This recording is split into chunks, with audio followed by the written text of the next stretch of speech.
Voilà, j'arrive au refuge de Buffère. Normalement, Benjamin m'y attend. J'espère qu'il est là.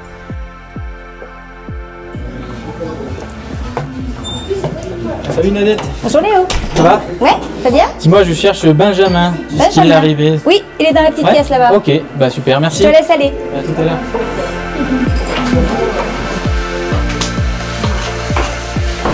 Salut Benjamin. Salut Léo. Ça va? Ouais, ça va bien. Merci. Facilement? Ouais, sans être guide de haute montagne, j'ai pu me frayer un chemin facilement. C'est plutôt tranquille. L'endroit est sympathique. Bah, c'est parfait. On va pouvoir débriefer tranquillement. Ouais. Bon Léo, tu viens de passer 48 heures avec le M1X et les 3 optiques, le 300, le 1240 et le 60 macro. Quel est ton ressenti? Le boîtier, dès le départ, qui m'a paru un petit peu gros et un petit peu lourd au départ, mais en fait, on s'aperçoit vite que c'est plutôt confortable, avec une prise en main tout à fait sympa pour un photographe professionnel comme moi. J'ai commencé par faire un peu de paysage avec le grand angle, et puis après j'ai évidemment testé un peu de macro près des rivières pour regarder ce que ça donnait au niveau de la glace notamment. J'ai fait un petit peu des macros sur du lichen, et j'avoue que j'étais assez bluffé par la qualité optique de ce petit bijou, j'ai envie de dire, parce qu'il est vraiment tout petit, tout léger, et ça c'est vraiment un point fort. Et puis après, j'ai évidemment, je suis parti à la quête des bouquetins. Alors c'était pas évident puisqu'on est en hiver, donc ils sont pas forcément dans des endroits faciles à trouver, à arpenter, et on n'est pas forcément à côté, à proximité, à moins de 10 mètres comme je peux l'être sur certains clichés que j'ai pu prendre à d'autres saisons. Mais j'avoue que j'ai été aussi bluffé par cette optique, ce 300 mm f4. J'ai évidemment testé à pleine ouverture, à f4, et on a des rendus vraiment très chouettes.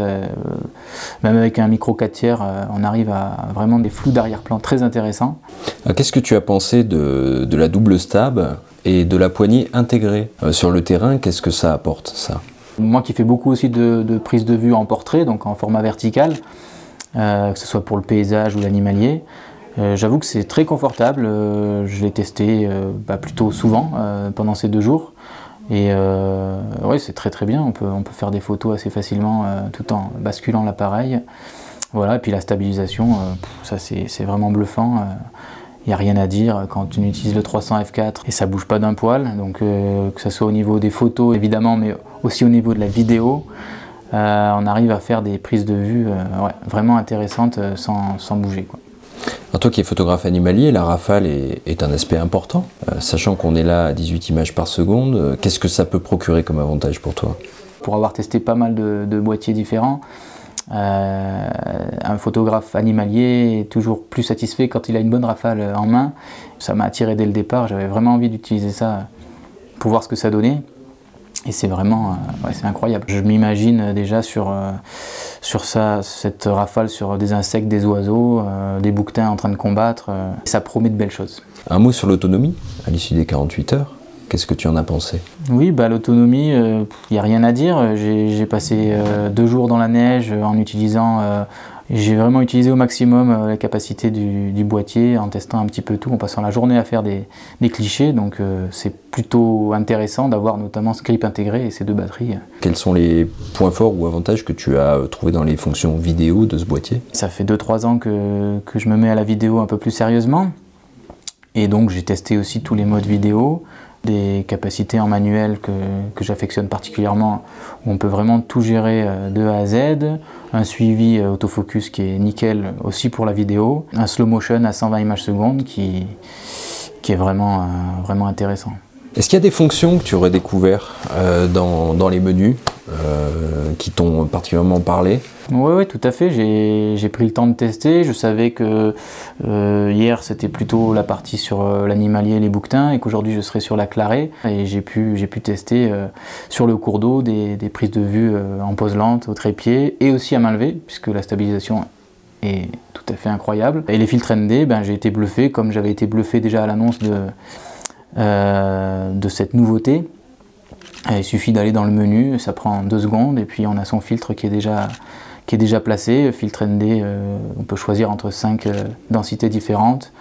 Voilà, j'ai pu tester toutes les densités puisque en pleine journée j'ai essayé à contre-jour sur l'eau des filets et c'est génial. Un mot sur le mode haute résolution qui permet de faire des images de 80 millions de pixels sur trépied ou 50 millions à main levée. Est-ce que c'est quelque chose qui te parle, toi qui fais des expos régulièrement, qui publie des bouquins?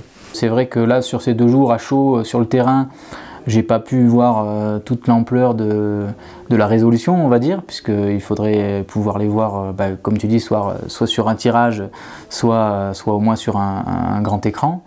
Mais j'ai testé ce mode-là et effectivement, sur du paysage notamment, on voit bien la qualité fabuleuse que possède, que procure l'appareil quand on fait ce mode-là. Un grand merci Léo, je pense que ton retour va parler aux photographes animaliers qui pourraient être intéressés par ce boîtier. Et merci à toi d'avoir accepté le challenge et pour ton retour. C'est moi qui te remercie et puis effectivement je suis sûr que ça va parler à beaucoup de photographes animaliers.